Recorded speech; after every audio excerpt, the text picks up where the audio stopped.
Front de plus de 3000 kilomètres. Les forces armées allemandes et alliées ont déclenché l'attaque contre l'Union soviétique.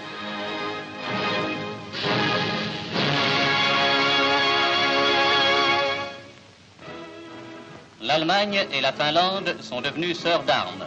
Sans arrêt, jour et nuit, les transports de troupes roulent vers l'Est.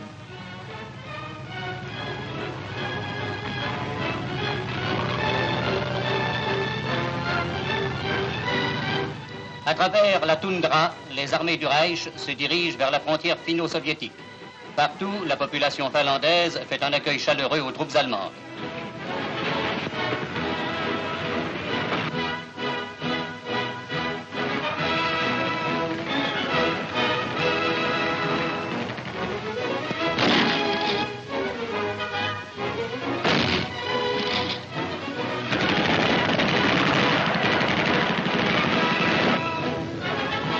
Dès le premier jour de combat, les fortifications frontières sont détruites.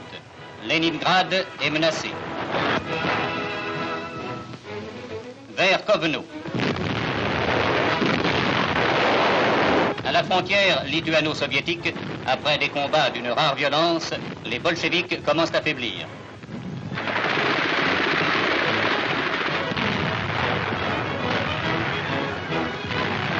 Les chars d'assaut établissent un passage pour l'infanterie.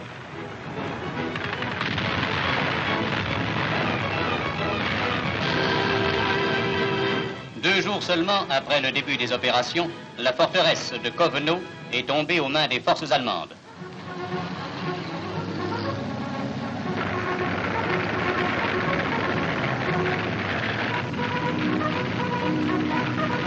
En Prusse orientale, le front s'étend maintenant au-delà de Memel.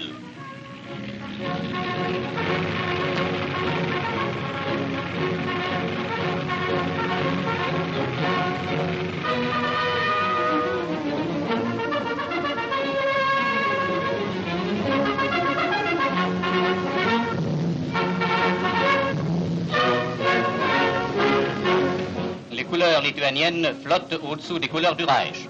La population, depuis 2 ans sous le joug soviétique, acclame ses libérateurs. Le but à atteindre est la ville de Dunabour. Les bolcheviks ont concentré dans les pays baltes le plus gros de leurs forces.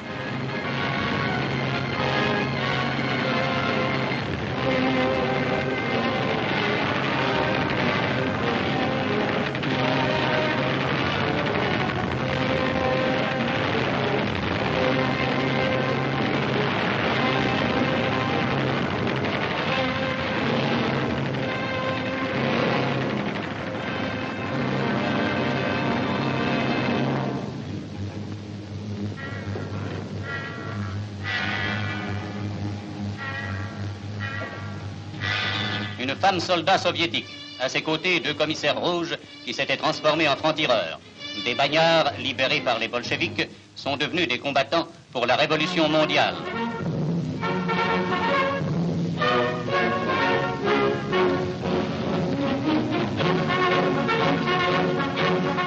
En Lettonie également, les troupes allemandes entrent en libératrices et amies.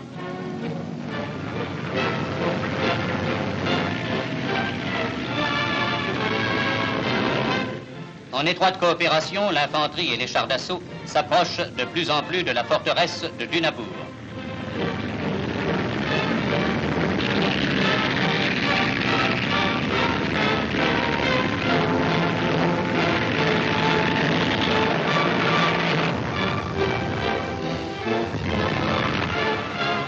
Bientôt, Dunabour est occupé.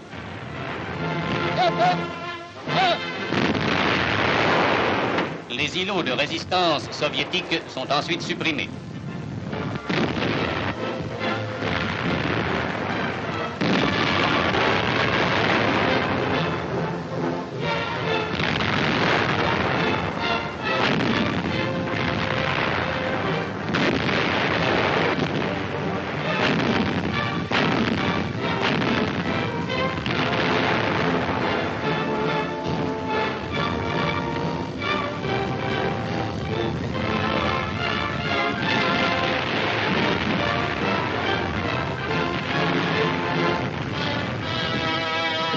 Les soldats russes sortent de leurs abris.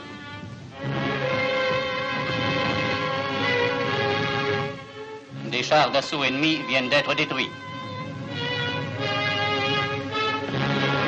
Soldats rouges prisonniers.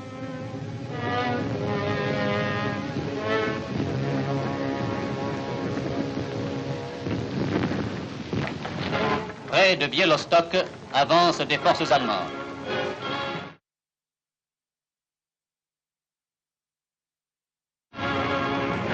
Le Boug est franchi.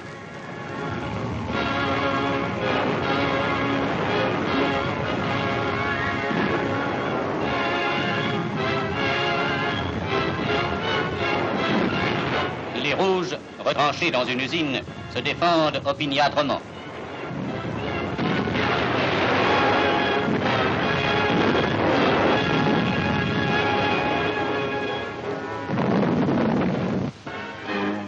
Vers Grodno, qui devait bientôt être occupé.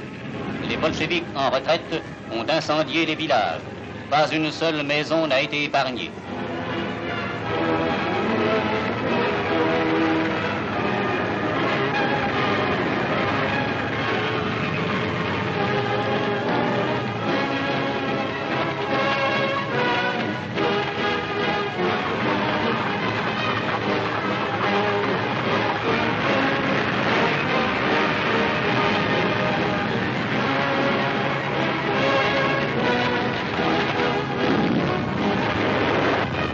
Une ligne de puissants fortins soviétiques. La résistance est acharnée.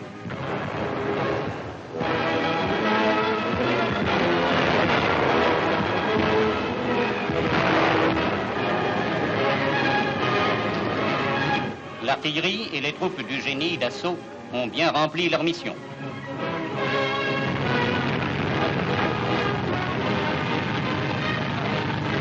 Grodno est atteinte et sera bientôt dépassée.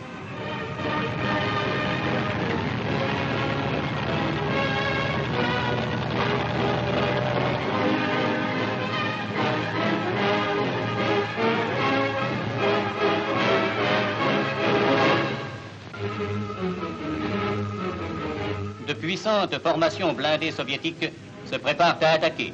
Les chars d'assaut allemands vont passer à la contre-attaque.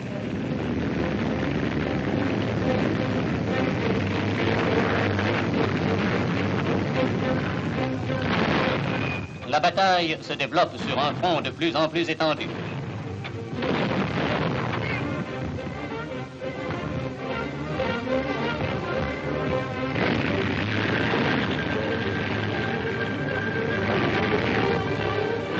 Les bolcheviks sont refoulés. Leurs chars sont en flammes.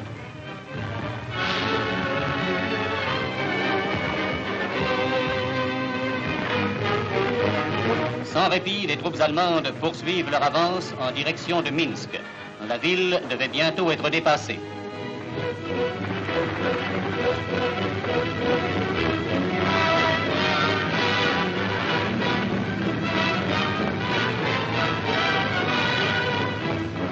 En une journée, 52 000 Russes encerclés sont contraints de se rendre.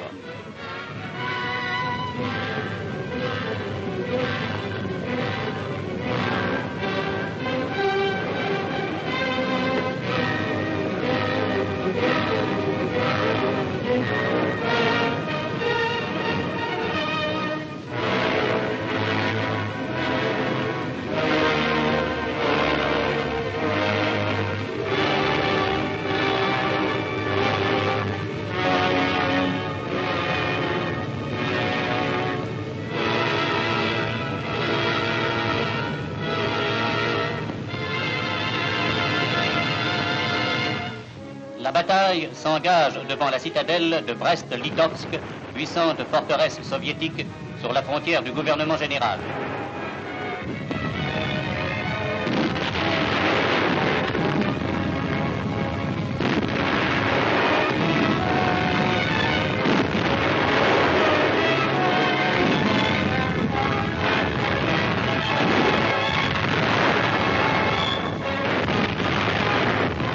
Les hommes des ouvrages fortifiés défendant la ville se rendent.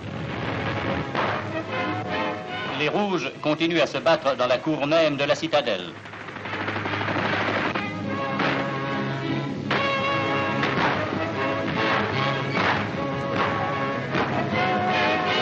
Bientôt, l'hôtel de ville de Brest-Litovsk est entre les mains des Allemands. Sitôt la ville occupée, les habitants commencent à rentrer dans leurs foyers.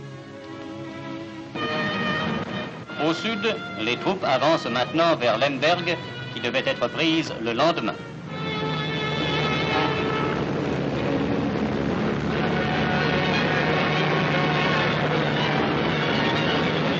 Plus au nord, les forces du Reich ont mené une attaque avec rapidité et ont atteint la ville de Lutsk. Des avions de combat soviétiques apparaissent dans le ciel. L'artillerie de DCA allemande déclenche un violent feu de barrage. Un appareil est touché.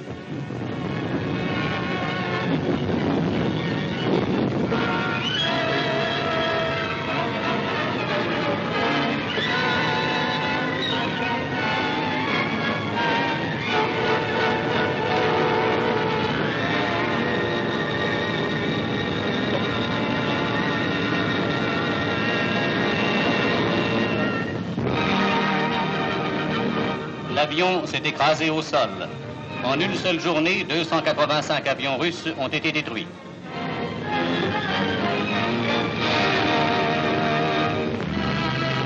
Les escadrilles du Reich décollent afin d'exécuter un raid contre l'ennemi.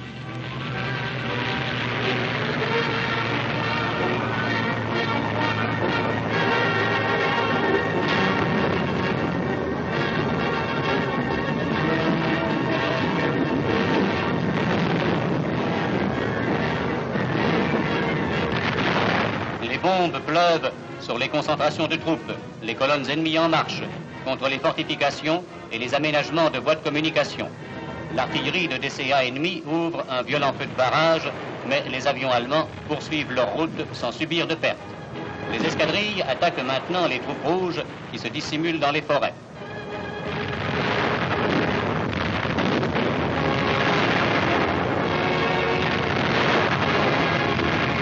Les dépôts de munitions sont détruits.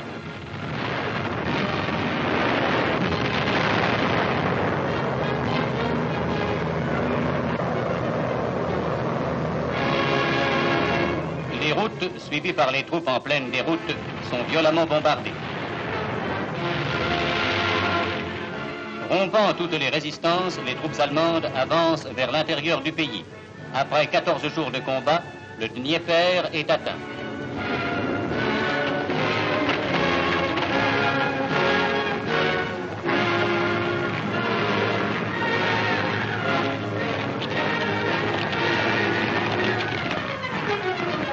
Près de Minsk, 20 000 hommes, après avoir tué leur commissaire politique, sont passés aux Allemands. Au 7 juillet, le nombre des prisonniers dépasse 300 000 hommes dans ce secteur.